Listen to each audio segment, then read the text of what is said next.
the White House announced an additional $600 million in security aid to Ukraine. These have become regular events. It now brings the total amount of U.S. military assistance to more than $15 billion since Russia began its invasion a little more than 6 months ago. That announcement came the same day as the Ukrainian president announced a mass grave was discovered in the eastern city of Izium, one of the areas recently liberated from Russian invaders. Ukrainian authorities say they found 440 graves there, some of them fresh. The bodies buried, mostly civilians. Joining me now to discuss the state of the war, retired U.S. Army General Dave Petraeus, former commander of U.S. Central Command. General, good to have you on today. Good to be with you, Jim.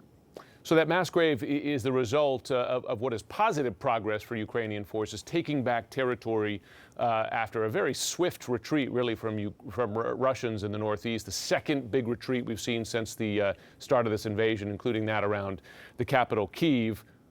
What does that mean about the state of the war right now? Has the momentum fundamentally shifted? It has fundamentally shifted, Jim. And, I'm normally fairly guarded and cautious about this, but the tide clearly has turned because the success of this offensive, as important as it is itself on the ground, what really is important is that it reflects a hugely important development, a new reality, that Ukraine has been incomparably better than Russia in recruiting, training, equipping, organizing, and employing additional forces, while Russia has been struggling to do just that, literally running out of soldiers, ammunition, tanks, fighting vehicles, and so forth. The Ukraine supported superbly by the U.S. and NATO, whereas Russia, even if it declared mobilization today, could not reverse this fundamental reality. So the implications are stark. They're very, very clear. Ukraine will, over time, and yes, tough fighting, more casualties, more punishing Russian strikes on civilian infrastructure, but Ukraine will, over time, I think, retake the territory that Russia has seized since 24 February. And it's even conceivable now that they could retake Crimea and the Donbass. And oh, by the way, along with what's going on in the front lines, there is insurgent activity now picking up in the Russian rear areas carried out by Ukrainians there as well. So again, this is going to take time. There will be tough fighting, all of that.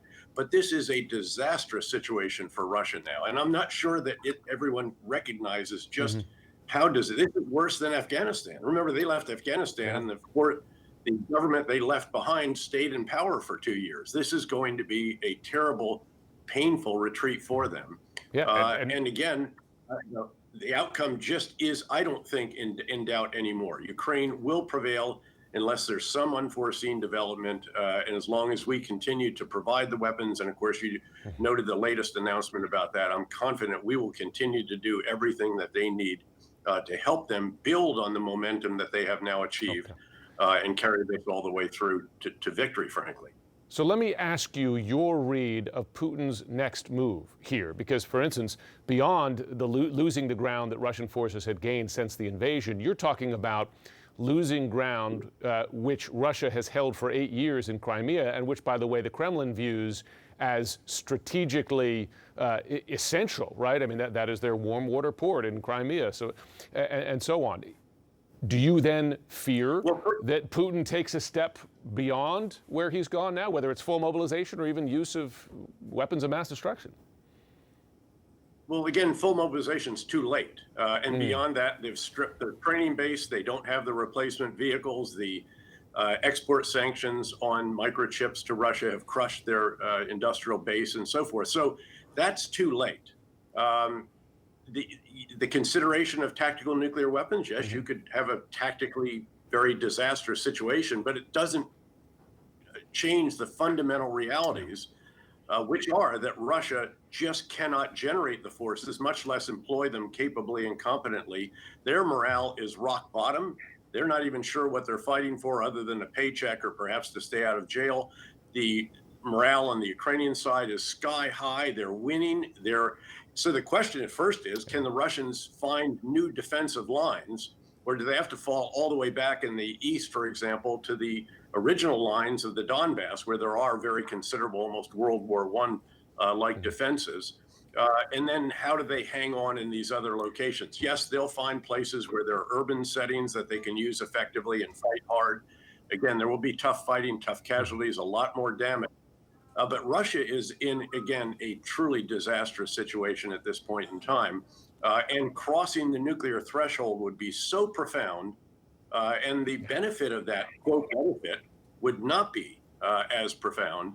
So I think, again, he's in a very difficult position. What he's going to do now is try to change the narrative and blame others and all the rest of this and find some way to explain why the special operation has failed.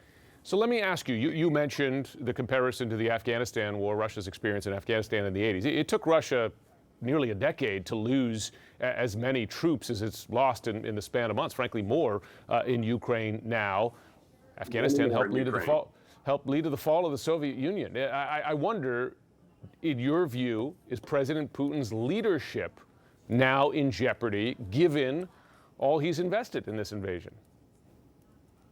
Well, he still clearly has a very, very solid grip on power in Russia.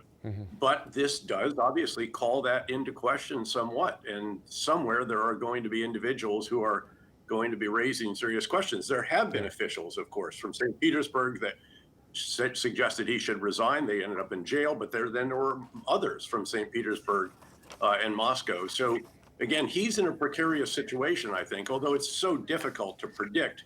When someone who has been an autocrat, obviously, what is that moment that pushes them off the throne? And of course, he's a kleptocrat on top of everything else, and everyone is empowered by him. So, but what he has done to his country, again, as I think we mentioned before, he set out to make Russia great again. What he's really done is make NATO great again. And by the way, this changes the dynamic, I think, with respect to European and U.S. reluctance to say that Ukraine should be able to join NATO. Given what Russia has done, there has to be a security guarantee at the end of this. The only credible guarantee is NATO membership. And we can then say, look, you brought this on yourself. We were very sensitive to your feelings before. We did not want to needlessly provoke you. You have needlessly and unprovoked invasion of your neighbor. And this is the price that you're going to pay as a result of that. Goodness, well, we've already seen NATO, of course, expand with Finland and Sweden. That's the next step? General David Petraeus, fascinating assessment of events on the ground in Ukraine. Thanks so much for joining us. Vladimir Putin admits China has questions and concerns about Russia's invasion of Ukraine. An unexpected revelation came during Putin and Xi Jinping's first meeting since the war began. Listen. We highly appreciate the balanced position of our Chinese friends in connection with the Ukrainian crisis. We understand your questions and concerns in this regard. During today's meeting, of course, we will explain in detail our position on this issue, although we have spoken about this before. And joining me now is the former U.S. ambassador to Ukraine, Marie Yovanovitch. She is the author of Lessons from the Edge, a memoir. And as you'll recall, she testified during former President Trump's first impeachment inquiry after she was targeted by Trump and his allies for opposing his political agenda on Ukraine. Ambassador, thank you so much for being with us. You hear Putin admitting to China's concerns, but Xi didn't even mention Ukraine in his remarks. How are you seeing this? Well, I think it's evidence of Russia's increasing isolation in the world community, where back in February, you'll recall the two leaders met and they talked about a partnership without limits. And now, over the months, we've seen that China has not provided the kind of support that I think Russia was hoping for, whether it's on the military side, whether it's on sanctions busting, other kinds of political support as well. And now they have a summit where President Putin is openly admitting that China has questions and concerns. Yeah, support without limits now appears to have some limits, admitted limits by at least Vladimir Putin there. It would be interesting to know what actually happened behind closed doors. Ambassador, I understand you were in Kyiv just last week. What a time to be there, given the events that we've all seen unfold so rapidly in the east, with the Ukrainians retaking territory the Russians had held for months. What's your take on how this happened and what it portends?